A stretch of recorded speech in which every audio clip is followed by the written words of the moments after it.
नमस्कार, मी उर्वी सावंत पंगत तुमची आमचीमध्ये तुमच्या सगळ्यांचं खूप खूप स्वागत करत आहे। आज मी तुमच्याबरोबर मकर संक्रांती स्पेशल तिळगुळ पोळी, तिळाची पोळी ह्याची रेसिपी घेऊन आली आहे। तर चला रेसिपीला पटकन सुरुवात करूया। तिळ पोळी बनवण्यासाठी पहिल्यांदा आपण आता काय करूया, पीठ मळून घेऊया। तर पीठ मळण्यासाठी इथे मी 3 वाट्या एवढं गव्हाचं पीठ घेतलं आहे। एक छोटी वाटी एवढं बेसन, चवीपुरतं मीठ, 7 टेबलस्पून एवढं तेल घेतलं आहे। आता हे तेल काय करायचं, आपल्याला कडकडीत गरम करायचं आहे, म्हणजे तेलाचं मोहन आपल्याला इथे घ्यायचं आहे। आता हे तेल गरम होईपर्यंत हे आपण इथे सगळं मिक्स करून घेऊया। हे बघा, आता तेल चांगलं आपण कडकडीत गरम केलेलं आहे। आता ते काय करायचं, हा आपल्या पिठामध्ये ओतायचं। कडकडीत तेलाचं मोहन घातल्यामुळे ना आपली जी तिळ पोळी आहे ती एकदम खुसखुशीत होते। म्हणजे थंड झाली ना की चिवट आणि वातूड होणार नाही, खुसखुशीत राहणार। करूया आपण व्यवस्थित सगळं चमच्याने मिक्स करून घेऊया, म्हणजे हे मोहन आहे ना सगळं आपल्या पिठाला व्यवस्थित चोळून घेऊया। एकसारखं सगळीकडे लागलं पाहिजे। काय करायचं, थोडं थोडं पाणी घालून आपल्याला घट्ट पीठ मळून घ्यायचं आहे। आता तीळ पोळीसाठी इथे आपल्याला सैलसर पीठ नाही मळायचं, ते एकदम चपातीपेक्षा थोडं घट्ट पीठ आपल्याला इथे मळून घ्यायचं आहे। पण आपलं पोळीचं पीठ घट्ट असलं पाहिजे। एका तासासाठी झाकून ठेवायचं आहे, मुरत ठेवायचं आपल्याला। आता हे पीठ मुरेपर्यंत आपण सारणाची तयारी करूया। 1 वाटी भरून तीळ घेतले आहेत। ज्या वाटीने मी तीळ घेतले आहेत त्याच वाटीचे 2 वाटी एवढं मी किसलेलं गूळ घ्यायचं आहे। गूळ हे आपल्याला किसूनच मग 2 वाट्या भरून घ्यायचं आहे। इथे अर्धी वाटी एवढं बेसन, 1 छोटी वाटी एवढं शेंगदाण्याचा कूट, एकदम बारीक कूट करायचा आहे, आणि जायफळ वेलचीची पावडर। तीळ इथे मी भाजून घेतलेले आहेत ऑलरेडी, शेंगदाण्याचा कूट करून घेतलाय। फक्त आता आपल्याला बेसन भाजायचं आहे। जसं आपण लाडवाला बेसन भाजतो तसंच आपल्याला हे तुपावर बेसन भाजून घ्यायचं आहे। ते 2 चमचे तूप टाकते मी,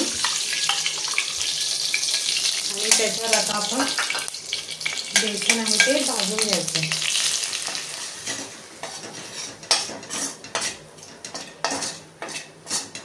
जसं आपण लाडवाला बेसन भाजतो तसंच आपल्याला हे इथेही बेसन खरपूस भाजून घ्यायचं आहे।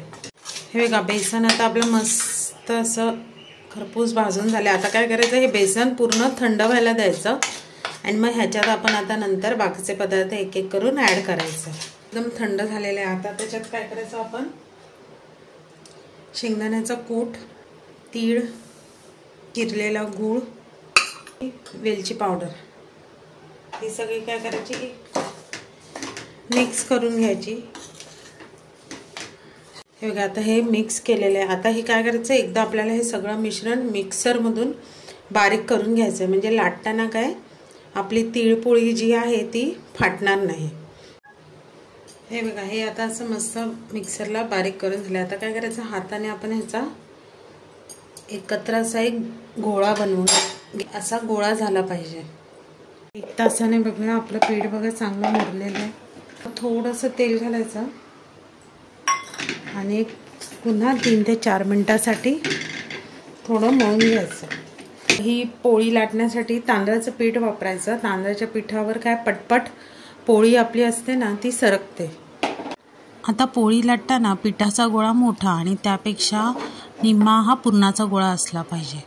आता काय करायचं, त्याचा एक छोटीशी पुरी एवढी चपाती करून घ्यायची, आणि तो जो आपण गोळा घेतलेला ना तो त्याच्यात फोडून म्हणजे कुस्करून घालायचा, म्हणजे सगळीकडे आपलं सारण कडेपर्यंत पोचतं, आणि सगळ्या बाजूने त्याला व्यवस्थित सील करायचं।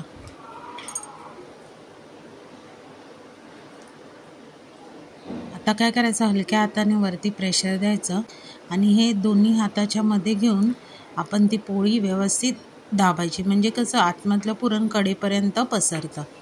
आता हलक्या हाताने तुम्हाला जमेल तेवढी पातळ ही तीळ पोळी लाटायची आहे।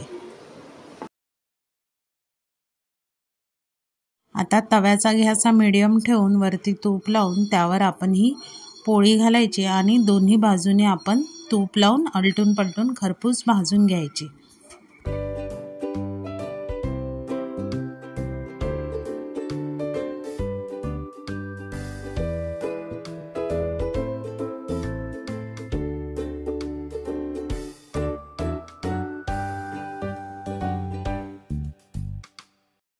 अशी दोन्ही साइडने बघा मस्त अगदी खरपूस भाजलेली आहे। आता सेम अशाच प्रकारे सगळ्या आपण पोळ्या करून घेऊया। ह्या बघा माझ्या तीळ पोळी किती सुंदर झालेल्या आहेत, एकदम खायला एकदम मस्त खुसखुशीत। तुम्हाला आता मी एक मोडून दाखवते हा।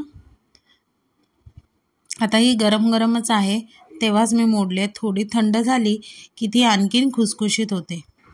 आता ते तुम्हाला मी त्याचा पदर दाखवते बघा, कडेपर्यंत अगदी आपलं पुरण कसं पसरलेलं आहे।